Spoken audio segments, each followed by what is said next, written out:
ಇತಿಹಾಸ ಪಠ್ಯಕ್ರಮವಾದ ಲಾರ್ಡ್ ಕಾರ್ನ್ವಾಲಿಸ್ನ ಜೀವನ, ಲಾರ್ಡ್ ಕಾರ್ನ್ವಾಲಿಸ್ನ ಯುದ್ಧಗಳು ಅಥವಾ ವಿದೇಶ ನೀತಿ, ಲಾರ್ಡ್ ಕಾರ್ನ್ವಾಲಿಸ್ನ ಆಂತರಿಕ ನೀತಿ ಅಥವಾ ಸುಧಾರಣೆಗಳು ಯಾವ ರೀತಿಯಾಗಿ ಕಂಡುಬರಲಿದೆ. ಲಾರ್ಡ್ ಕಾರ್ನ್ವಾಲಿಸ್ನಲ್ಲಿ ಮೊದಲನೇದಾಗಿ ಪೀಠಿಕೆ. ವಾರನ್ ಹೇಸ್ಟಿಂಗ್ಸನ್ ಅಂತ ಲಾರ್ಡ್ ಕಾರ್ನ್ವಾಲಿಸ್ನು ಬಂಗಾಳದ ಗವರ್ನರ್ ಜನರಲ್ ಆದನು. ಲಾರ್ಡ್ ಕಾರ್ನ್ವಾಲಿಸ್ನ ಸೈನಿಕ ಸಾಧನೆಗಳಿಗೆ ಮೂರನೆಯ ಆಗ್ಲೋ ಮೈಸೂರು ಪ್ರಮುಖವಾಗಿದೆ. ಲಾರ್ಡ್ ಕಾರ್ನ್ವಾಲಿಸ್ನು ಕೇವಲ ಯುದ್ಧಗಳಿಗೆ ಅಷ್ಟೇ ಅಲ್ಲದೆ ಲಾರ್ಡ್ ಕಾರ್ನ್ವಾಲಿಸ್ನು ಬಂಗಾಳದಲ್ಲಿ ಶಾಸಕ ಭೂಕಂದಾಯ ಪದ್ಧತಿಯನ್ನು ಜಾರಿಗೆ ತಂದನು.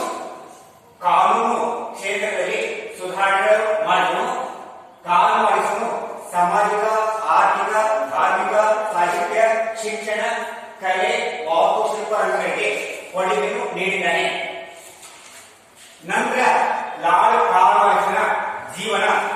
ಲಾರ್ಡ್ ಕಾರ್ನ್ವಾಲಿಸ್ನು ಕ್ರಿಸ್ತಶಕ 1738 ಡಿಸೆಂಬರ್ 31ರಂದು ಇಂಗ್ಲೆಂಡಿನ ಲಂಡನ್ನಲ್ಲಿ ಜನಿಸಿದನು. ಕಾರ್ನ್ವಾಲಿಸ್ನು ಇಂಗ್ಲೆಂಡಿನ ಲಂಡನ್ನಲ್ಲಿ ಶ್ರೀಮಂತ ಕುಟುಂಬದಲ್ಲಿ ಜನಿಸಿದ. ಲಂಡನ್ನಲ್ಲಿ ಪ್ರಾಥಮಿಕ, ಮಾಧ್ಯಮಿಕ ಮತ್ತು ಉನ್ನತ ಶಿಕ್ಷಣವನ್ನು ಪೂರ್ಣಗೊಳಿಸಿದನು. ಲಾರ್ಡ್ ಕಾರ್ನ್ವಾಲಿಸ್ನ ತಂದೆಯವರು ಈರನ್ ಕಾರ್ನ್ವಾಲಿಸ್ನು. ಲಾರ್ಡ್ ಕಾರ್ನ್ವಾಲಿಸ್ನು ಕೇವಲ 22ನೇ ವಯಸ್ಸಿನಲ್ಲಿ ರಾಜಕೀಯದಲ್ಲಿ ಪ್ರವೇಶ ಮಾಡಲು ರಾಜಕೀಯದಲ್ಲಿ ತನ್ನ ಪಾಂಡಿತ್ಯವನ್ನು ಮೆರೆದನು. ನಂತರ ಲಾರ್ಡ್ ಕಾರ್ನ್ವಾಲಿಸ್ನು ಅಮೆರಿಕದ ಸ್ವಾತಂತ್ರ್ಯ ಸಂಗ್ರಾಮದ ಹೋರಾಟದಲ್ಲಿ ಇಂಗ್ಲೆಂಡಿನ ದಂಡನಾಯಕನಾಗಿ ಪಾಲ್ಗೊಂಡನು. ಇಂಗ್ಲೆಂಡಿನ ದಂಡನಾಯಕನಾಗಿದ್ದಾಗ ಲಾರ್ಡ್ ಕಾರ್ನ್ವಾಲಿಸ್ನು ಅಮೆರಿಕದ ದಂಡನಾಯಕನಾದ ಜಾರ್ಜ್ ವಾಷಿಂಗ್ಟನ್ ವಿರುದ್ಧ ವೀರಾವೇಶದಿಂದ ಹೋರಾಡಿ ಸೋಲನ್ನು ಅನುಭವಿಸಿ ಜಾರ್ಜ್ ವಾಷಿಂಗ್ಟನ್ಗೆ ಶರಣಾಗತನಾದನು. ಆದರೂ ಕೂಡ ಇಂಗ್ಲೆಂಡ್ ಸರ್ಕಾರವು ಲಾರ್ಡ್ ಕಾರ್ನ್ವಾಲಿಸ್ಗೆ ಬಂಗಾಳದ ಗವರ್ನರ್ ಜನರಲ್ ಆಗಿ ನೇಮಿಸಲಾಯಿತು. ಲಾರ್ಡ್ ಕಾರ್ನ್ವಾಲಿಸ್ನು ಬಂಗಾಳದ ಗವರ್ನರ್ ಜನರಲ್ ಆಗಿದ್ದಾಗ ಮೂರನೇ ಆಂಗ್ಲೋ ಮೈಸೂರು ಯುದ್ಧವು ಪ್ರಮುಖವಾಗಿದೆ.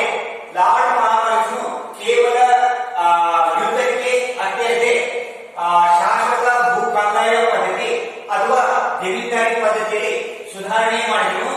ಲಾರ್ಡ್ ಕಾರ್ನ್ವಾಲಿಸ್ನು ಕಾನೂನು, ಆಡಳಿತ, ಸಾಮಾಜಿಕ, ಧಾರ್ಮಿಕ, ಸಾಹಿತ್ಯ, ಶಿಕ್ಷಣ, ವಾಣಿಜ್ಯ ಇನ್ನಿತರ ಕ್ಷೇತ್ರಗಳಲ್ಲೂ ಕೂಡ ಸುಧಾರಣೆಗಳನ್ನು ಮಾಡಿದನು.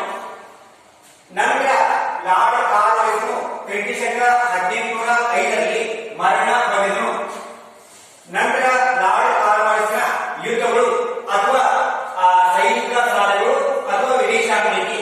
ಅದರಲ್ಲಿ ಮೊದಲಾಗಿ ಬ್ರಿಟಿಷ್ ಕಂಪನಿಯ ಸಾರ್ವಭೌಮತ್ವವನ್ನು ವಿರೋಧಿಸಿದ ರಾಜ್ಯಗಳ ಮೇಲೆ ದಾಳಿ. ಲಾರ್ಡ್ ಕಾರ್ನ್ವಾಲಿಸ್ನು ಯಾವ ಬ್ರಿಟಿಷರ ಸಾರ್ವಭೌಮತ್ವವನ್ನು ವಿರೋಧಿಸಲಾಗುತ್ತೋ ಅಂತಹ ರಾಜ್ಯಗಳ ಮೇಲೆ ದಾಳಿ ಮಾಡಲಾಗುವುದೆಂದು ತಿಳಿಸಿದನು. ಈ ರೀತಿಯಾಗಿ ಬ್ರಿಟಿಷರ ಸಾರ್ವಭೌಮತ್ವವನ್ನು ವಿರೋಧಿಸಿದ ರಾಜ್ಯಗಳ ಮೇಲೆ ದಾಳಿ ಮಾಡಿ ಹಲವು ರಾಜ್ಯಗಳನ್ನು ಗೆದ್ದುಕೊಂಡು ಬ್ರಿಟಿಷ್ ಕಂಪನಿಗೆ ಸೇರ್ಪಡೆಗೊಳಿಸಿದನು. ಲಾರ್ಡ್ ಕಾರ್ನ್ವಾಲಿಸ್ನು ಸೈನಿಕ ಸಾಧನೆಯನ್ನು ಮುಂದುವರಿಸಿ ಎರಡನೆಯ ಶಹ ಆಲಮನ ಮೇಲೆ ದಾಳಿ ಮಾಡಿದನು. ಮೊಘಲ್ ಚಕ್ರವರ್ತಿ ಶಹ ಆಲಮನನ್ನು ಯುದ್ಧದಲ್ಲಿ ಸೋಲಿಸಿ ಶಹ ಆಲಮನ ಕೆಲವು ಪ್ರದೇಶಗಳನ್ನು ಗೆದ್ದುಕೊಂಡು ಬ್ರಿಟಿಷ್ ಕಂಪನಿಗೆ ಸೇರ್ಪಡೆಗೊಳಿಸಿದನು. ಲಾರ್ಡ್ ಕಾರ್ನ್ವಾಲಿಸ್ನು ಸೈನಿಕ ಸಾಧನೆಯನ್ನು ಮುಂದುವರಿಸಿ ಮರಾಠ ನಾಯಕನಾದ ಮಹಾದಾಜಿ ಸಿಂಧನ ವಿರುದ್ಧ ಯುದ್ಧ ಕೈಗೊಂಡನು. ಮಹಾದಾಜಿ ಸಿಂಧೆಗೂ ಮತ್ತು ಲಾರ್ಡ್ ಕಾರ್ನ್ವಾಲಿಸ್ಗೂ ಕದನ ಜಯಿತು. ಈ ಕದನದಲ್ಲಿ ಲಾರ್ಡ್ ಕಾರ್ನ್ವಾಲಿಸ್ನು ಗೆಲುವನ್ನು ಸಾಧಿಸಿದನು. ಮರಾಠರ ಹಲವು ಪ್ರದೇಶಗಳನ್ನು ಗೆದ್ದುಕೊಂಡು ಬ್ರಿಟಿಷ್ ಕಂಪನಿಗೆ ಸೇರ್ಪಡೆಗೊಳಿಸಿದನು. ಲಾರ್ಡ್ ಕಾರ್ನ್ವಾಲಿಸ್ನು ಸೈನಿಕ ಸಾಧನೆಯನ್ನು ಮುಂದುವರಿಸಿ ಮಾಡುವ ರಾಜ್ಯದ ಮೇಲೆ ದಾಳಿ ಮಾಡಿದನು. ಲಾರ್ಡ್ ಕಾರ್ನ್ವಾಲಿಸ್ನು ಮಾಡುವ ಅರಸನ್ನು ಯುದ್ಧದಲ್ಲಿ ಸೋಲಿಸಿ ಮಾಡುವ ರಾಜ್ಯವನ್ನು ಗೆದ್ದುಕೊಂಡು ಕಂಪನಿಗೆ ಸೇರ್ಪಡೆಗೊಳಿಸಿದನು. ಲಾರ್ಡ್ ಕಾರ್ನ್ವಾಲಿಸನು ಸೈನಿಕ ಸಾಧನೆಯು ಮುಂದುವರಿಸಿ ಸೈನಿಕ ಸಾಧನೆಗಳಿಗೆ ಪ್ರಮುಖ ಸೈನಿಕ ಸಾಧನೆಗೆ ಮೂರನೆಯ ಆಂಗ್ಲೋ ವೈಶ್ವಿಕ ಕ್ರಿಟಿಶಕ 1790ರಿಂದ 1792ರ ಅವಧಿಯಲ್ಲಿ ಮೂರನೇ ಆಂಗ್ಲೋ ವೈಶ್ವಿಕವನ್ನು ಕೈಗೊಂಡನು. ಮೈಸೂರು ಸಾಮ್ರಾಜ್ಯದ ಸುಲ್ತಾನರಾದ ಟಿಪ್ಪು ಸುಲ್ತಾನು ಬ್ರಿಟಿಷರನ್ನು ಭಾರತದಿಂದ ಓಡಿಸಲು ಮರಾಠರ ಹೈದರಾಬಾದ್ ನಿಜಾಂನ ಬೆಂಬಲವನ್ನು ಕೋರಿದನು. ಮರಾಠರು ಮತ್ತು ಹೈದರಾಬಾದ್ ನಿಜಾಮರು ಟಿಪ್ಪು ಸುಲ್ತಾನ್ಗೆ ಬೆಂಬಲ ನೀಡದೆ ಬ್ರಿಟಿಷರಿಗೆ ಬೆಂಬಲ ನೀಡಿದರು.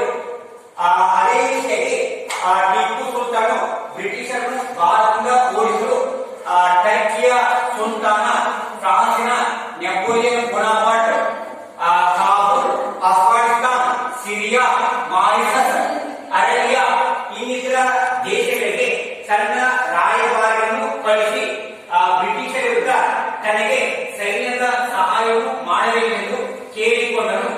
ಆ ಎಲ್ಲ ದೇಶಗಳು ಟಿಪ್ಪು ಸುಲ್ತಾನ್ಗೆ ಬೆಂಬಲ ನೀಡುವ ಮನೋಭಾವದಲ್ಲಿ ಇದ್ದರೂ ಕೂಡ ಆದರೆ ಆಂತರಿಕ ಮತ್ತು ಬಾಹ್ಯ ಸಮಸ್ಯೆಗಳು ಕಂಡು ಬಂದಿದ್ದರಿಂದ ಟಿಪ್ಪು ಸುಲ್ತಾನ್ಗೆ ಬೆಂಬಲ ನೀಡಲು ಸಾಧ್ಯವಾಗಲಿಲ್ಲ.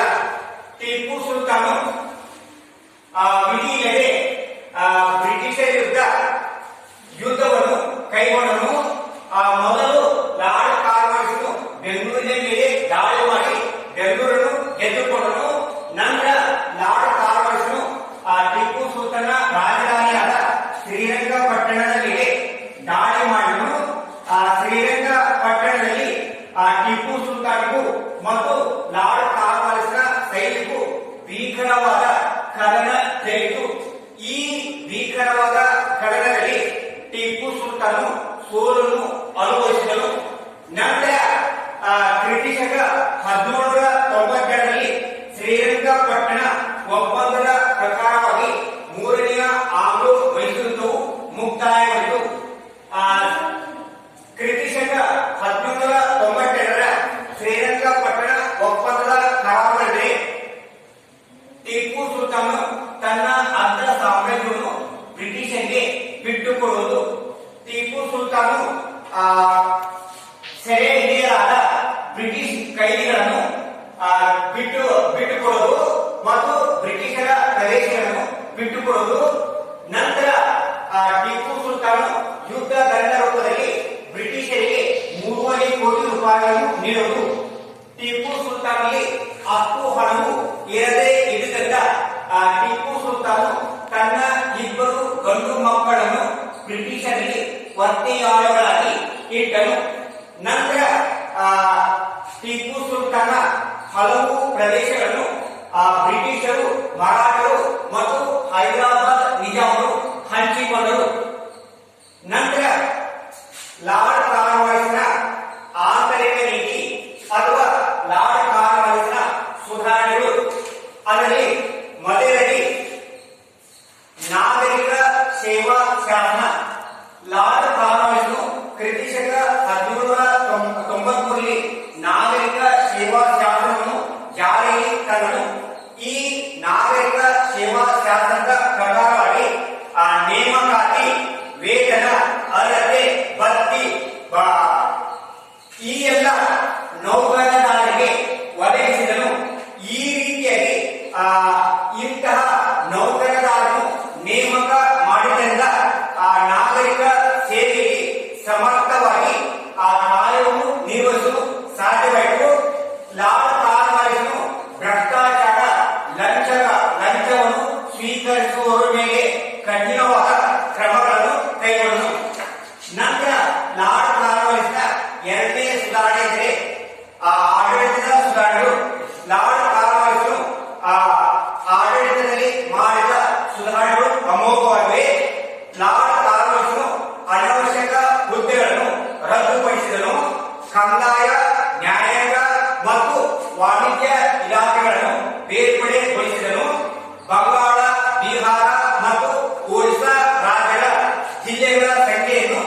36ರಿಂದ 23ಕ್ಕೆ ಇಳಿಸಿದನು. ಆ ಕಾರ್ಯಕ್ರಮವನ್ನು ನ್ಯಾಯಾಂಗದಿಂದ ಬೇರ್ಪಡೆಗೊಳಿಸಿದನು. ಜಿಲ್ಲಾ ಕಲೆಕ್ಟರ್ಗಳನ್ನು ನೇಮಕ ಮಾಡಿದನು. ಯಾರು ಸ್ಪರ್ಧಾತ್ಮಕ ಪರೀಕ್ಷೆಯಲ್ಲಿ ಪಾಸಾಗಿರುತ್ತಾರೋ ಅಂತವರನ್ನು ಆಡಳಿತದ ಅಧಿಕಾರಿಯನ್ನಾಗಿ ನೇಮಿಸಿದನು.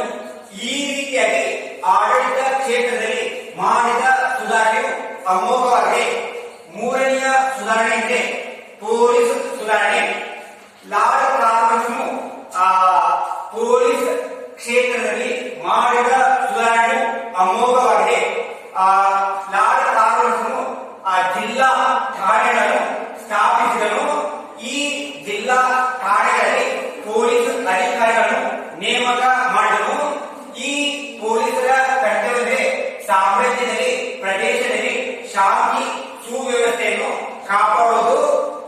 ಕೇವಲ ಜಿಲ್ಲಾ ಕೇಂದ್ರ ಅಷ್ಟೇ ಅಲ್ಲದೆ ತಾಲೂಕು ಕೇಂದ್ರಗಳಲ್ಲೂ ಕೂಡ ಪೊಲೀಸ್ ಠಾಣೆಗಳನ್ನು ತೆರೆದನು. ಯಾರು ಕೊಲೆಯನ್ನು ಮಾಡುತ್ತಾರೋ, ಯಾರು ಕಳ್ಳತನ ಮಾಡುತ್ತಾರೋ, ಯಾರು ಸಮಾಜದಲ್ಲಿ ಅಶಾಂತಿ ಮೂಡಿಸುತ್ತಾರೋ, ಯಾರು ಜೂಜಾಟ, ಮದ್ಯಪಾನ ಮತ್ತು ಇನ್ನಿತರ ಸಮಾಜ ಬಾಹಿರ ಚಟುವಟಿಕೆಗಳನ್ನು ನಡೆಸುತ್ತಾರೋ ಅಂತವರ ಮೇಲೆ ಪೊಲೀಸರು ಕ್ರಮಗಳನ್ನು ಕೈಗೊಳ್ಳುತ್ತಿದ್ದರು. ನಂತರ 4ನೇ ಸುಧಾರಣೆ ಎಂದರೆ ವಾಣಿಜ್ಯ ಸುಧಾರಣೆ. ಲಾರ್ಡ್ ಕಾರ್ನ್ವಾಲಿಸ್ನು ವಾಣಿಜ್ಯ ಕ್ಷೇತ್ರದಲ್ಲಿ ಮಾಡಿದ ಸುಧಾರಣೆಯು ಅಮೋಘವಾಗಿದೆ. ಆಂಗ್ಲ ರೆಸಿಡೆಂಟರನ್ನು ವಾಣಿಜ್ಯ ವಸ್ತುಗಳನ್ನು ಖರೀದಿ ಮಾಡಲು ನೇಮಕ ಮಾಡಿದನು. ಬೋರ್ಡ್ ಆಫ್ ಟ್ರೇಡರ್ ಸದಸ್ಯರ ಸಂಖ್ಯೆಯನ್ನು 11ರಿಂದ 5ಕ್ಕೆ ಇಳಿಸಿದನು. ಕಲೆಕ್ಟರ್ಗಳ ಸಂಖ್ಯೆಯನ್ನು 36ರಿಂದ 23ಕ್ಕೆ ಇಳಿಸಿದನು. ಖಾಸಗಿ ವ್ಯಾಪಾರ ಮಾಡುವುದನ್ನು ರದ್ದುಗೊಳಿಸಿದನು. ವಸ್ತುಗಳಿಗೆ ಉತ್ಪಾದನೆ ಮಾಡುವ ಭಾರತೀಯರಿಗೆ ರಕ್ಷಣೆಯನ್ನು ಒದಗಿಸಿದನು. ಈ ರೀತಿಯಾಗಿ ವಾಣಿಜ್ಯ ಕ್ಷೇತ್ರದಲ್ಲಿ ಮಾಡಿದ ಸುಧಾರಣೆಯು ಅಮೋಘವಾಗಿದೆ. ನಂತರ 4ನೇ ಸುಧಾರಣೆ ಎಂದರೆ ನ್ಯಾಯಾಂಗ ಸುಧಾರಣೆ. ಲಾರ್ಡ್ ಕಾರ್ನ್ವಾಲಿಸ್ನು ತಾಲೂಕು, ಜಿಲ್ಲೆ, ಪ್ರಾಂತೀಯ ನ್ಯಾಯಾಲಯಗಳನ್ನು ಸ್ಥಾಪಿಸಿದನು. ರಾಜ್ಯದಲ್ಲಿ ಹೈಕೋರ್ಟ್ ಮತ್ತು ಕೇಂದ್ರದಲ್ಲಿ ಸರ್ವೋಚ್ಚ ನ್ಯಾಯಾಲಯ ಅಥವಾ ಸುಪ್ರೀಂ ಕೋರ್ಟ್ ಅನ್ನು ಜಾರಿಗೆ ತಂದನು. ಅಲ್ಲಿ ಭಾರತೀಯ ನ್ಯಾಯಾಧೀಶರನ್ನೇ ನೇಮಕ ಮಾಡಿದನು. ನ್ಯಾಯವು ತ್ವರಿತವಾಗಿ ಜಾರಿಗೆ ತರಲು ಕ್ರಮಗಳನ್ನು ಕೈಗೊಂಡನು. ನಂತರ ಲಾರ್ಡ್ ಕಾರ್ನ್ವಾಲಿಸ್ನ ಕೊನೆಯ ಪ್ರಮುಖ ಸುಧಾರಣೆ ಎಂದರೆ ಶಾಶ್ವತ ಭೂ ಕಂದಾಯ ಪದ್ಧತಿ. ಲಾರ್ಡ್ ಕಾರ್ನ್ವಾಲಿಸ್ನ ಶಾಶ್ವತ ಭೂ ಕಂದಾಯ ಪದ್ಧತಿಯನ್ನು ಜಾರಿಗೆ ತರಲು ಪ್ರಮುಖವಾದ ಕಾರಣವೆಂದರೆ ಭಾರತೀಯ ಒಂದು ಬಣವನ್ನು ಸೆಳೆದುಕೊಳ್ಳುವ ಉದ್ದೇಶದಿಂದ ಜಮೀನುದಾರರಿಗೆ ಕಂದಾಯ ವಸೂಲಿ ಮಾಡುವ ಅಧಿಕಾರವನ್ನು ನೀಡಿದನು. ಈ ಶಾಶ್ವತ ಭೂ ಕಂದಾಯ ಪದ್ಧತಿಯಲ್ಲಿ ಹಲವು ಲಕ್ಷಣಗಳು ಅಥವಾ ವೈಶಿಷ್ಟ್ಯಗಳು ಕಂಡುಬರಲಾಗಿದೆ. ಈ ಶಾಶ್ವತ ಭೂ ಕಂದಾಯ ಪದ್ಧತಿಯಿಂದ ಪ್ರತಿ ವರ್ಷ ಸರ್ಕಾರಕ್ಕೆ ಕಂದಾಯವು ಸಂದಾಯವಾಗಿದ್ದು ಭೂ ಕಂದಾಯದ ಮೊತ್ತವನ್ನು ಸ್ಥಿರಗೊಳಿಸಲಾಯಿತು. ಜಮೀನುದಾರರು ಕಂದಾಯ ವಸೂಲಿ ಮಾಡುವ ಅಧಿಕಾರವನ್ನು ಪಡೆದಿದ್ದರಿಂದ ಈ ಜಮೀನುದಾರರು ಜಮೀನುಗಳ ಮೇಲೆ ಹಿಡಿತವನ್ನು ಸಾಧಿಸಲು ಸಾಧ್ಯವಾಯಿತು. ಸರ್ಕಾರದಲ್ಲಿ ರೈತರು ಇನ್ನಿತರು ಕಂದಾಯ ಕಟ್ಟಲು ಅನುಕೂಲವಾಯಿತು. ಜಮೀನುದಾರರು ರೈತರಿಂದ ಕಂದಾಯ ವಸೂಲಿ ಮಾಡುವ ಅಧಿಕಾರವನ್ನು ಪಡೆದುಕೊಂಡರು. ಹೆಚ್ಚುವರಿಯಾಗಿ ಕಂದಾಯ ವಸೂಲಿ ಮಾಡುವ ಅಧಿಕಾರವನ್ನು ಜಮೀನುದಾರರು ಹೊಂದಿದರು. 10 ವರ್ಷಗಳವರೆಗೆ ಕಂದಾಯ ವಸೂಲಿ ಮಾಡುವ ಅಧಿಕಾರವನ್ನು ಜಮೀನುದಾರರಿಗೆ ನೀಡಲಾಯಿತು. ಈ ರೀತಿಯಾಗಿ ಕಂದಾಯ ಪದ್ಧತಿ ಅಥವಾ ಜಮೀನುದಾರಿ ಪದ್ಧತಿಯ ಲಕ್ಷಣಗಳು ಕಂಡುಬರಲಾಗಿದೆ.